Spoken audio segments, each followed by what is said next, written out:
amanah Allah, yang mana di qudsi Allah, Allah katakan alayya mayyinu wa qad khalaqatuka min khalbu wa lam tahu sa'iyya. Aku telah menjadikan kamu dahulu sedangkan engkau belum jadi sesuatu. Inilah yang harus menjadi petikan dan patokan bagi kita.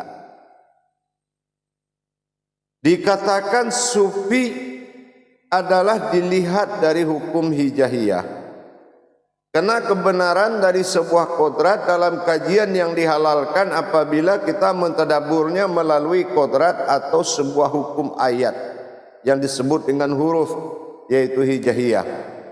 Nah, kita melihat ada makna-makna yang tersimpan di balik ini semua. Jadi kalau kita sudah mulai ingin memahami lebih dalam, kita lihat dulu. Ini kata sufi ini adalah sebuah kodrat yang telah dijadikan sebelum semuanya jadi nama sebuah kodrat. Makna daripada sufi ini adalah sebuah persinggahan atau sebuah perjalanan besar.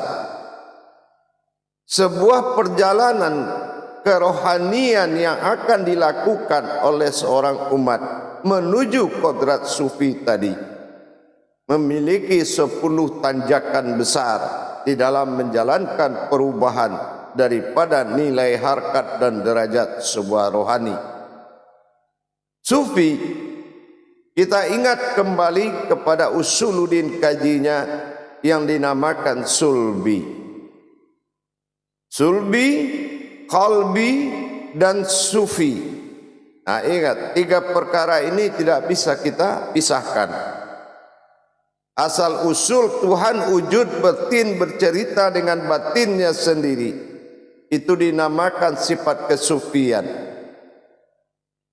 Yang kedua, bertajalli Allah pada kodrat dirinya dalam menjadikan umat. Ini muncullah kodrat bernama sulbi.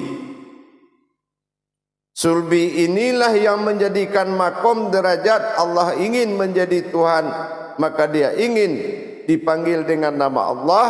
Tuhan ingin menjadi Allah, maka wujud kaji berawal dari qalbi. Jadi kalau kita sudah paham mengenai pemaknaan tadi, sufi itu bukan sebuah nama seseorang. Sufi ini adalah sebuah kodrat batinnya Allah yang mewujud sebagai kehambaan bagi dirinya. Dia jadikan wujud sebuah diri berasal dari batinnya sendiri, yang mana batin sufi ini berawal dari sulbi. Nah, dari sulbi inilah kita selalu pernah mengkaji bagaimana Allah menjadikan sifat kulik dan khaliknya terlebih dahulu. Allah bersifat khalik dan dijadikan berkauninya Allah dengan batinnya sendiri bernama sufi. Itu adalah nama batin awal dari Allah, bernama sufi. Sufi, kalau kita lihat dari wujud kejadian daripada khulik, sifat daripada sebuah diri yang bernama khulik, yang jatuh memandang bernama Nurmain, yang pernah kita bahas, maka sufi adalah nama kodrat sebuah wujud tersebut dengan penglihatan Nurmainnya. Sufi dilihat dari sisi shin, fa, dan alif tersirat. Artinya shin adalah kodrat umat, sementara fa adalah batin, sementara alif jatuh kepada i, bersifat sir atau rahasia. Jadi diri yang awal rahasia yang dijadikan oleh Allah dalam kodrat batinnya sendiri, itulah yang dinamakan diri sufi. Yang mana diri sufi itu telah hayat tiga kodrat alif sir dengan batin fa sin nas atau kemanusiaan atau kehambaan. Jadi Allah menjadikan batinnya sebuah kehambaan bagi dirinya sendiri. Batin rahasia Allah. Dan diangkat kembali kepada kajian rahasia batinnya Allah. Dan berasal dari rahasia batinnya Allah. Itu dinamakan sufi. Kenapa terjadinya kauni? Allah bicara dengan dirinya sendiri, tapi dia berbicara dengan sifat sufi bagi dirinya atau batinnya Allah itu sendiri sebelum semua dijadikan. Makanya dikatakan alainya mayyanun wa qad khalaqatuka min qablu ma'lam tahu saya. Aku telah menjadikan kamu dahulu sedangkan engkau belum jadi sesuatu. Nah ini dia. Belum jadi umat, belum jadi Tuhan, belum jadi siapapun dia. Tapi dia sudah ada di kala itu. Hadirin jamaah yang dirahmati Allah. Sufi adalah kodrat sifat batin bagi Allah. Apakah sudah hatimu, nyawamu batin Allah? Apakah sudah wujud dalam nyawamu tadi yang disebut sirnya Allah? Dan apakah sudah hayat batin dengan sir tadi? Karena tempat kolbinya sufi awal itu, inilah yang kita sering sebut dengan sulbi, yaitu alam atau makom batinnya Allah. Siapa batinnya Allah?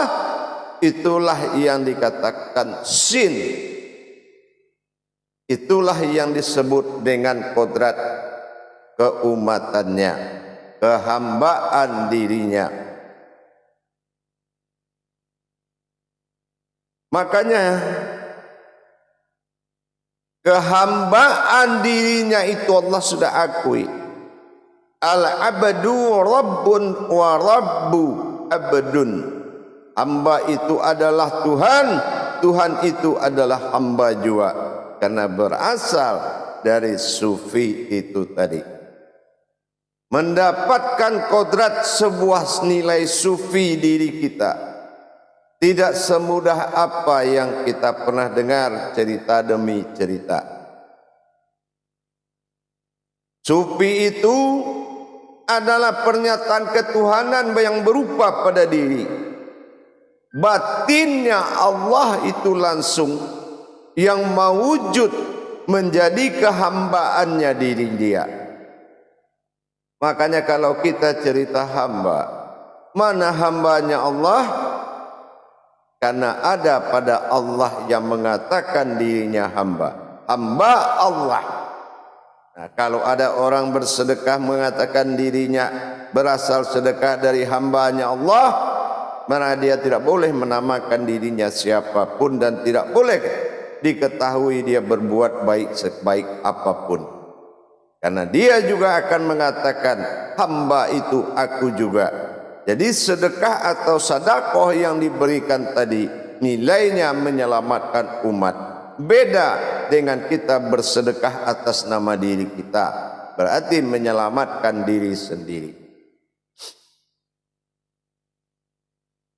Berat sungguh untuk menjadi itu kalau memang bisa dijalankan dengan pikiran. Tetapi kalau kita jalankan dengan aturan akad-akad dari kodrat kaji, sesungguhnya menjadi diri sifat bagi Allah di zaman Khaliknya bernama Khulik. Inilah yang dikatakan masuknya kodrat diri tersebut kepada sifat sulbi, yaitu hatinya Allah. Jadi kalau hatinya Allah itu dinamakan alam sulbi. Alam sulbi, alam sifat batin yang ada di situ aku dan hamba. Hamba itu juga dan aku adalah aku dan hamba itu akunya juga. Jadi disinilah sebuah sufi yang telah memikul batin rahasia Allah dan maujud dalam kodrat keumatan. Hadirin jamaah yang dirahmati Allah. Jadi di antara sufi dan sulbi, kalau kita bernapas atas nama makom rohani, maka dinamakan qalbi. Kalau kita berdiri dalam makom kodrat, maka ke dalam itu dinamakan bersifat. Tapi kalau kita hidup hayat di kodrat batinnya Allah, ini dinamakan sulbi. Di sifat Allah dinamakan qalbi. Inilah yang sufi. Sufi itu adalah kodrat batin rahasianya Allah yang mewujud dalam bentuk kehambaannya sendiri, dan dia sudah ada sebelum semuanya ada.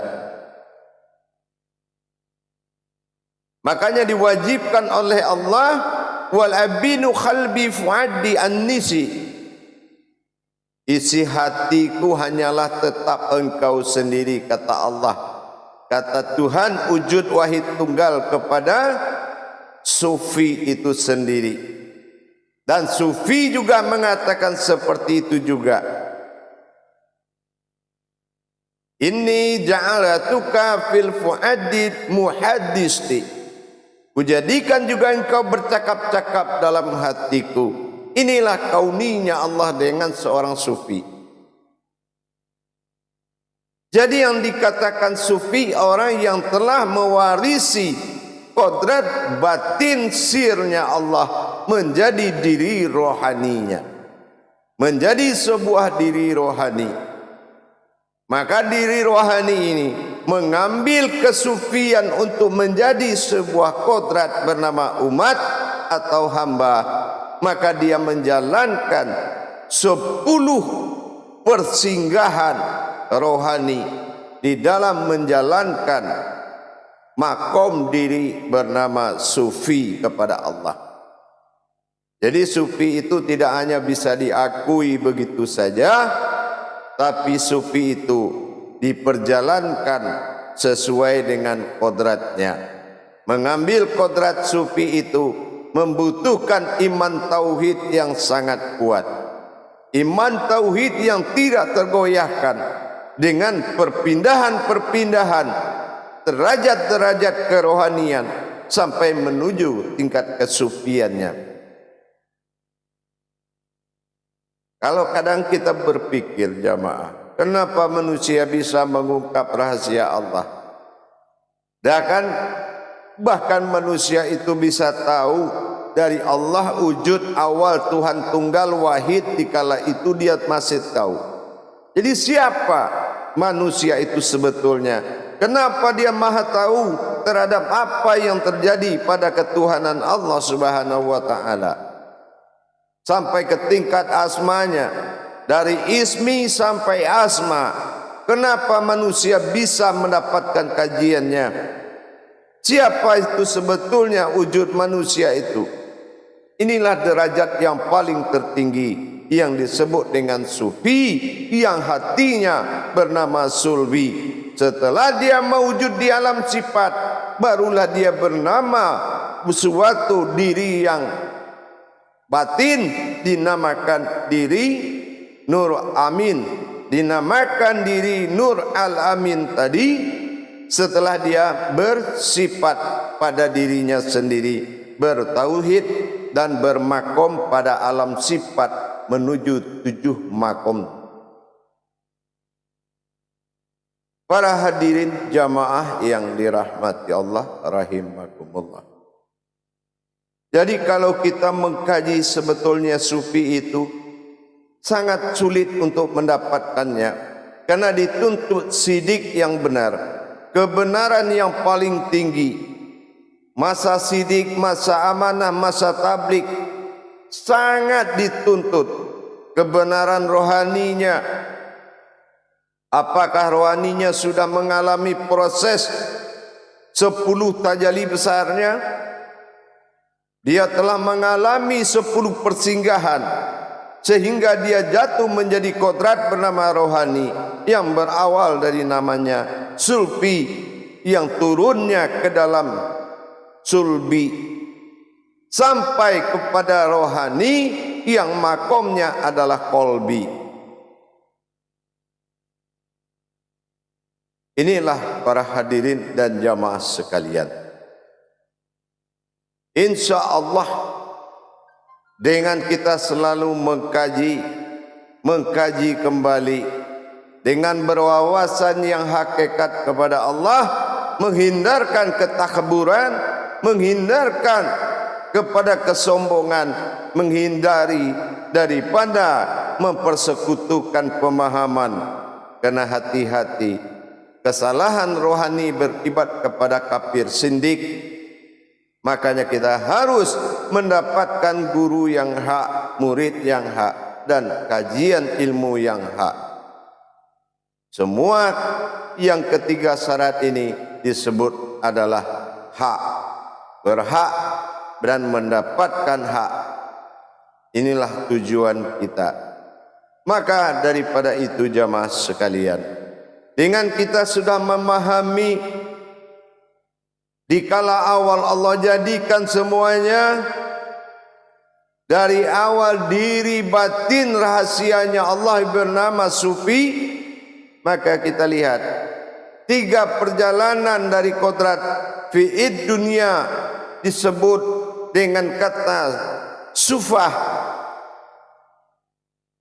Sementara di alam yaumil masyar Allah mencari dinamakan sufiyah, tapi di alam sifat wujud kadim bagi Allah, usul daripada diri disebut dengan sufi. Sufi, sufiyah, al-sufah. Ini adalah pilihan-pilihan Allah, berakibat kepada fitid dunia al-umatin, memilih umat Allah. Salah satu umat pilihan itulah sufi-sufinya Allah, yang akan disebut dengan kehambaan, dikatakan aulia atau kewalian. Untuk mendapatkan itu kita butuh kebenaran daripada sifat hakullah tadi dengan jelas. Berhak terhadap ilmu yang diamalkan, berhak diri yang hak, dan berhak memberikan ilmu yang diberikan hak adalah guru yang berhak.